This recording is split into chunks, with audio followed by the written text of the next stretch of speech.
కర్కశంగా వ్యవహరిస్తున్నటువంటి తీరు ఇక్కడ మనకు అద్దం పడుతుంది.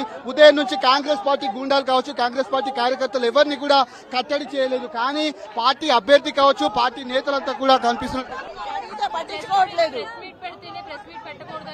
పెట్టేశారు, ఆల్రెడీ పెట్టేశారు. బాగా సతాయిస్తున్నారంటే ఒక మహిళ మీద ఎంత కసి పగ పెట్టుకుంటారా? అంటే ప్రజాస్వామ్యంలో మేము ఉండొద్దా? మేము చేసుకోవద్దా? మీరే మనుషులా?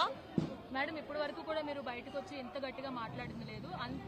నాకంత బాధ వస్తుంది. మా భర్త చనిపోయిన బాధలో ఉంటే కూడా ఏ రోజు కూడా కల్పించుకోవాలా మాట్లాడాల. కానీ ఇవాళ కార్యకర్తల్ని పడేసి కొట్టి టేబుల్స్ పడేసి రౌడీయిజం చేస్తున్నారు. ఆ రౌడీ షీటర్లు కూడా బయట పెట్టి ఆళ్లతోనే కొట్టించి సమాధానం చెప్పమంటే ఎఫ్ఐఆర్ బుక్ చేస్తామంటున్నారు కార్యకర్తల మీద. అంత బెదిరింపులా? ఒక మహిళగా నన్ను నువ్వెవరో నిన్ను చూడు రేపు ఏం చేస్తాను అంటారా?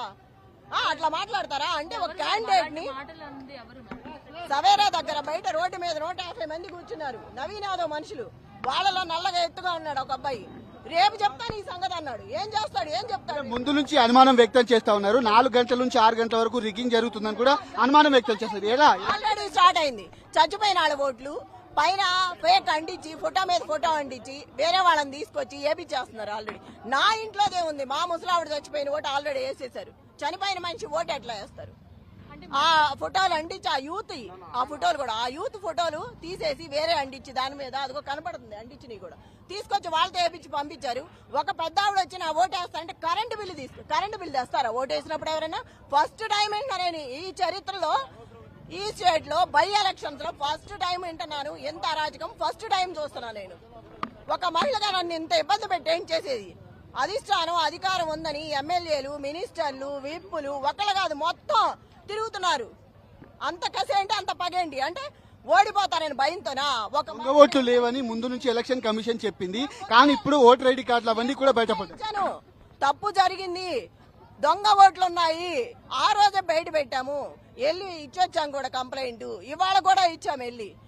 కమిషనర్ గారు నేను రిక్వెస్ట్ చేశాను ఎలక్షన్ కమిషనర్ కి, దయచేసి ఒక మహిళగా నాకు అండ చెప్పైనా పర్వాలేదు, జెన్యూన్ గా ఉండండి. ఎంత జరుగుతుంది మీరు చూస్తూనే ఉంటారు టీవీలో, ఎంత అరాచకం చేస్తున్నారో గమనించి చెప్పండి అని చెప్పా. నేను రిక్వెస్ట్ చేశాడుగా. నేను మార్నింగ్ నుంచి నమోదైన శాతం చూసుకున్నట్లయితే మధ్యాహ్నంలో ఒక్కసారిగా పెరిగిందని చెప్పాలి. మరి ఇవన్నీ కూడా చూసుకున్నట్లయితే సడన్ గా ఇలాగా దొంగ ఓట్లు అనేది పెంచుతూ వచ్చిన శాతమే అనుకోవచ్చా? దీనికి వారు చెప్తున్నటువంటి పరిస్థితి కనిపిస్తుంది. ముఖ్యంగా పోలీసులు కూడా ఉన్నటువంటి పార్టీ నేతలందరినీ కూడా పంపించేటువంటి ప్రయత్నం అయితే చేస్తున్నారు. నిరసనకు బైఠాయించినటువంటి వాళ్ళందరినీ కూడా అక్రమంగా అరెస్ట్ చేసి పోలీస్ స్టేషన్ కి అయితే తరలించినటువంటి పరిస్థితి. పోలింగ్ బూత్ వద్దనే పరిస్థితి ఈ విధంగా ఉంటే ఉన్నటువంటి వాళ్ళందరి పరిస్థితి ఏ విధంగా ఉంటుంది? ఉదయం నుంచి వాళ్ళని కట్టడి చేయడంలో విఫలమైనటువంటి పోలీసు యంత్రాంగం అంతా కూడా ప్రస్తుతం వాళ్లకు తొత్తులుగా మారారంటూ కూడా బీఆర్ఎస్ పార్టీ నేతలు కావచ్చు, ఇటు బీఆర్ఎస్ పార్టీ అభ్యర్థి మాగంటి సునీత గోపీనాథ్ కూడా ఆరోపిస్తున్నటువంటి పరిస్థితులు కనిపిస్తున్నాయి. కనీసం మానవత్వం లేకుండా ప్రవర్తిస్తున్నారు. దొంగ ఓట్లు ఉదయం నుంచి కూడా పెద్ద ఎత్తున పడతా ఉన్నాయి.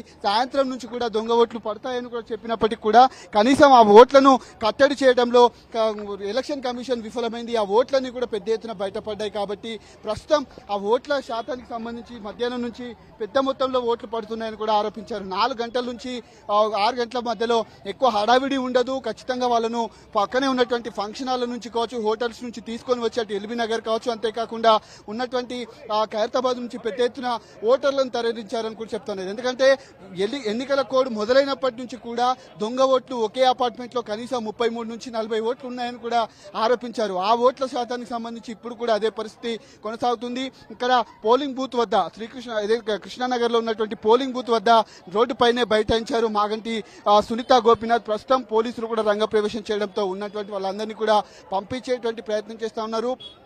దొంగ ఓట్లకు సంబంధించినటువంటి అంశంలో కూడా పార్టీకి సంబంధించి పెద్ద ఎత్తున గత 15 రోజుల నుంచి కూడా ఈ అంశంలో పోరాడుతూనే ఉంది. కానీ ఎలక్షన్ కమిషన్ అధికారులు ఈ దొంగ ఓటర్ ఐడి కార్డులను గుర్తించడంలో, కట్టడి చేయడంలో కావచ్చు, దొంగ ఓట్లను కట్టడి చేయడంలో విఫలమైందని కూడా మనం అర్థం చేసుకోవచ్చు. ప్రధానంగా ఈ అంశానికి సంబంధించి బీఆర్ఎస్ పార్టీ నేతలు ఎవరైతే సతీష్ రెడ్డితో పాటు వాసుదేవ రెడ్డితో పాటు అంతేకాకుండా పోచంపల్లి శ్రీనివాస్ రెడ్డి వీళ్ళంతా కూడా ప్రొటెస్ట్ చేశారు.